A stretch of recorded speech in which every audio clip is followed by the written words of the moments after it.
प्रश्न है, एक मशीन के मूल्य में प्रतिवर्ष 20% की दर से कमी हो रही है।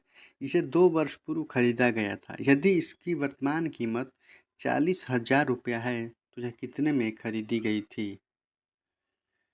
प्रश्न में कह रहा है कि एक मशीन है जिसकी प्रतिवर्ष 20% की कमी हो रही है मूल्य में, तो 2 वर्ष बाद उसकी कीमत 40,000 रुपया है।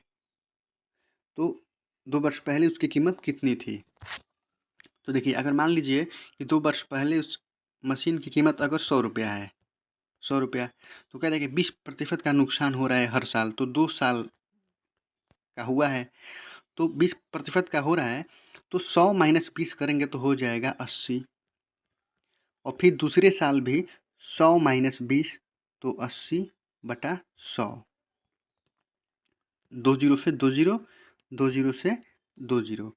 अब ये हो गया 8 अठाई 64। तो 64 का मान अब तो 2 साल के नुकसान के बाद, तो 2 साल के नुकसान के बाद रुपए में कितना है? 40,000 है। तो 64 का मान 40,000, 64 का जो मान है वो है 40,000। तो हमें मान निकालना है 100 का, तो 40,000 गुना 100 का मान हमें पूरा निकालना है और बटा 64 कटाएंगे।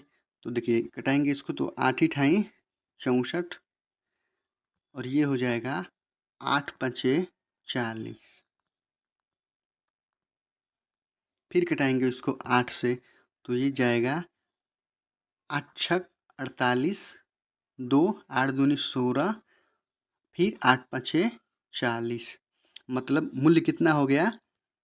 62,500। आपका उत्तर आ गया 62,500, जो कि ऑप्शन नंबर ए आपका बिल्कुल सही होगा, 62,500।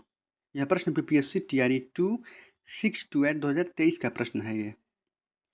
Thank you.